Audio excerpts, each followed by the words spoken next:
And for the final movie for today's show, Demented from 1980. It starts off with a gang rape scene. I mean, you don't even have to go too long into the movie. It like starts happening about a minute into the movie. And after this woman's gang raped, she's institutionalized. Obviously, she's affected by this. And at some point, she gets released to her husband, who drives her home and I guess in some way tries to take care of her, but he's not exactly the best husband in the world. But she's having all these nightmares and trying to deal with getting over the ordeal that she had. And her husband is sneaking off all the time to a mistress, and finally she snaps when a group of young guys decide to invade her house for some fun. I actually had this movie on VHS, but I don't know if I ever actually watched it, or at least watched all of it. But back when VHS stores, or video stores, were eliminating the VHS format, just selling all their VHS for a dollar or two, this is one of the movies that was kind of left sitting around, and I was like, it's an old horror movie, I'll just grab it. Kind of makes me wish I had watched it back then. I know there's a lot of people out there who say it's a shit movie. I actually had an okay time with this one, and I mean, obviously, it's a part of those type of rape revenge films, like I Spit on Your Grave. That's probably the most noticeable one, but I mean, this one, in a different way, focuses less on just the exploitation part of the rape. I mean, it's still there to a little degree, but I mean, we're not watching 30 minutes of some woman getting plowed by all these guys. Yeah, I mean, a lot of it's more just her trying to cope with what happened, which for me personally is a little more interesting. I'm not saying they did a great job of that in this movie. I mean, she is a bit whiny to the point where you like, just shut up, but though, the whining is warranted for a good reason. And then, we kind of see her just become more and more demented. And then, it culminates in what is, it's not the greatest revenge kill scenes of all time, but hey, it's entertaining enough. Yeah, I'm just happy that something eventually happened. Because while looking at the psychological impact of being gang raped as in a woman, it's not like that quite make for an okay drama. But I just wish this movie went in a slightly different direction. I was hoping that maybe the woman would find out, like, hey, my husband's cheating on me, so I'm going to go kill my husband and kill the girl who's with him, and that never really happens. I would have been okay with that. Instead, like, these random assholes, I don't even know who does this, but these guys just break into her house just to freak her out. Now, actually, here's a question I have for you, because this, at least as far as I could tell, this was never actually. So some of the guys said they're just trying to scare her. Were they trying to scare her, or were they trying to rape her? It's hard to tell, because I don't think any of them get to the point where they're actually trying to, pull anything out of their pants.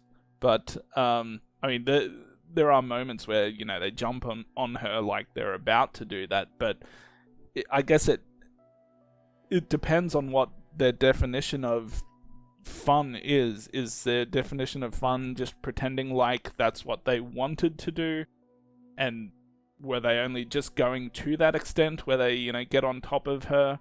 But we never really know, because by the time they get to that point, that's when she starts getting her revenge. She'll chop him with a meat cleaver or whatever.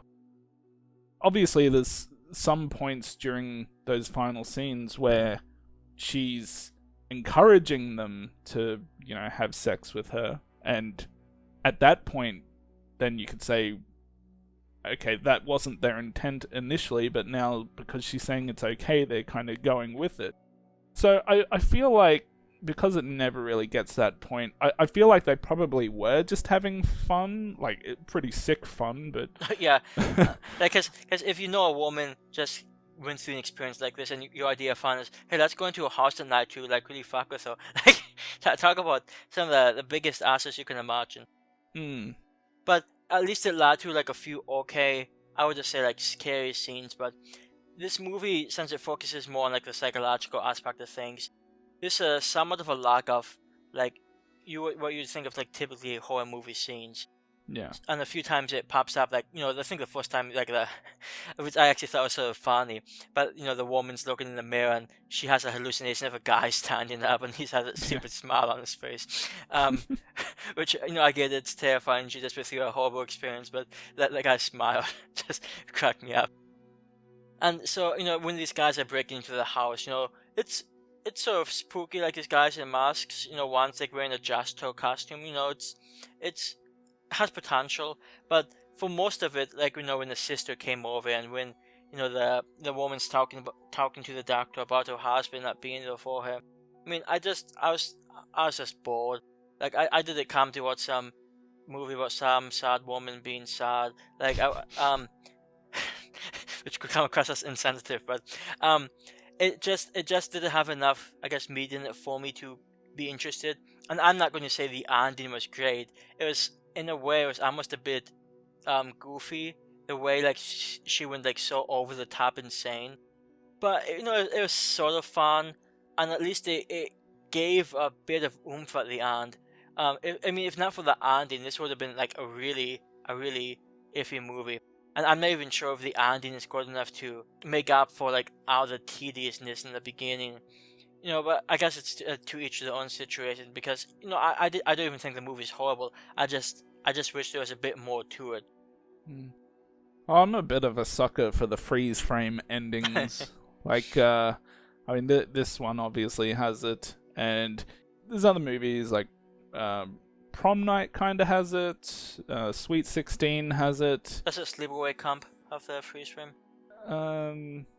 Yeah, kind of. Yeah, I think. Well, let's yeah, just say it does, and we can. Yeah. I can't recall for certain, but I know she had that look where she's not moving, but the shrieking, like Tourist Trap has it. That doesn't necessarily mean I think the movies are great, but it kind of helps my rating a little bit as well.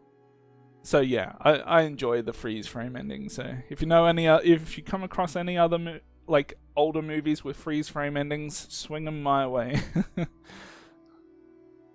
But in this movie, like in Silent Night, Deadly Night Part 2, how they have the garbage days scene.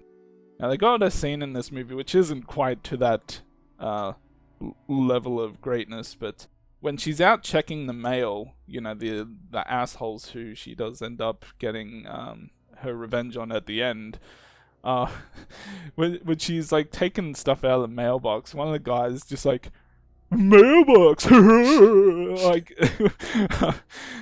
I mean, the well's running dry with good things to say, like good lines to come up with there. I thought that was not quite a garbage day moment, but is like a similar stupid line. Well, I remember when I was a kid growing up in Northwest Indiana, that whenever this suburban woman would come out for her mailbox, I'd always say the same thing. Mailbox. I mean, who doesn't do that?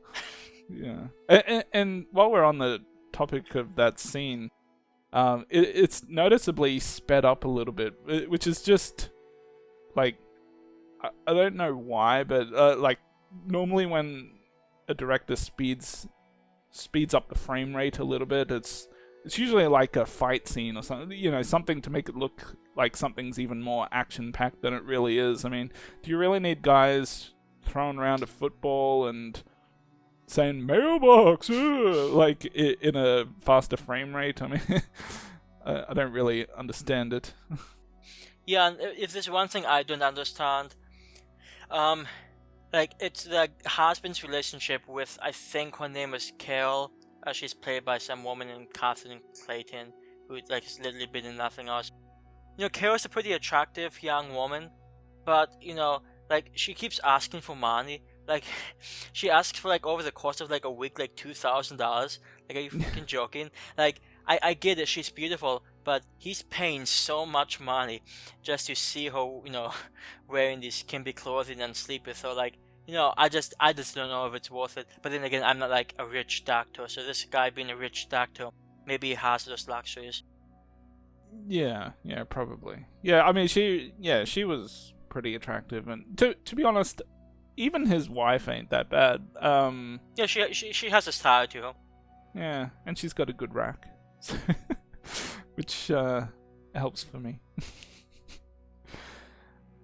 Also, didn't mind the theme music in this one. Someone probably just threw it together really lazily, but to be honest, I still kind of enjoyed it. It pops up a couple of times throughout the movie and in the credits, but I don't know. It's not something I'm gonna seek out to listen to all the time or anything, but I kind of enjoyed that theme music they came up with for this movie.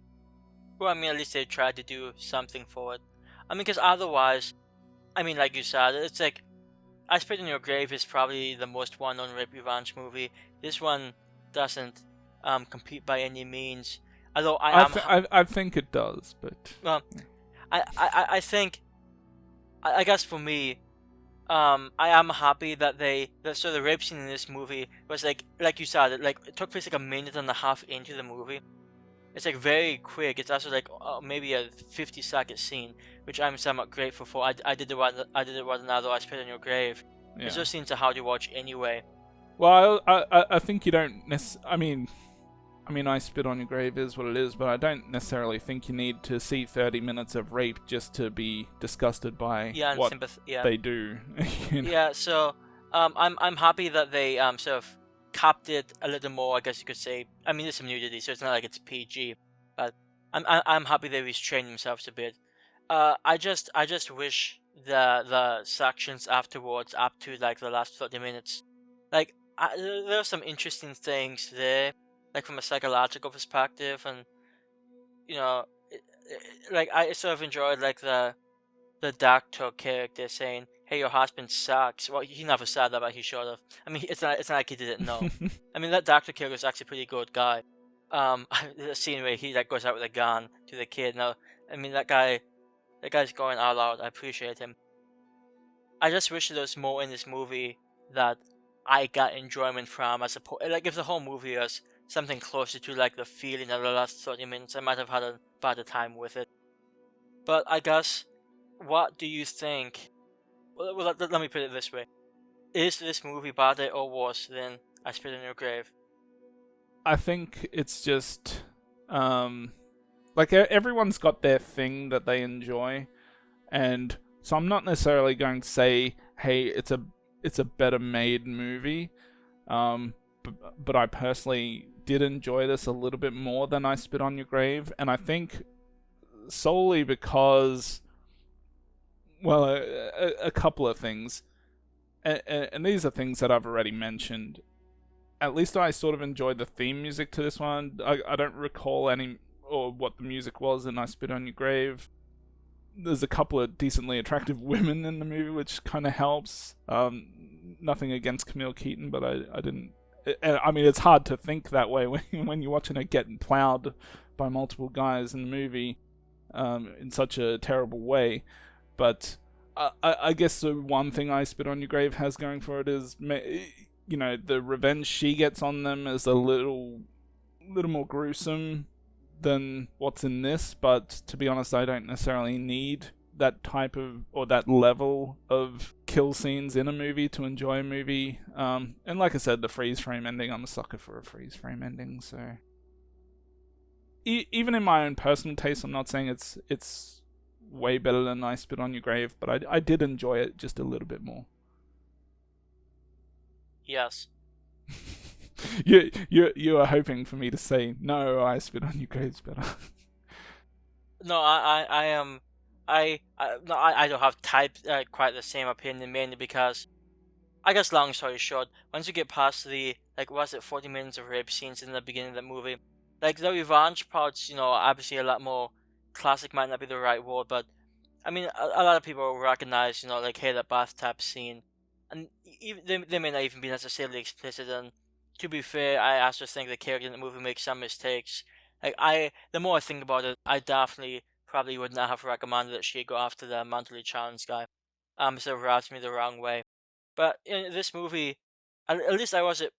I mean, at the beginning it was a bit tedious, but at least I wasn't bored during that movie, and I was bored for. I mean, I was so engaged, but I was bored for a bit during this movie, and I think that's my main personal problem. So I'm going to give this a 5.5, and I went back and forth, and I think I'm going to give this a 5 out of 10. I thought it had a lot going for it toward the end. It just wasn't. It was like a case of too little too late.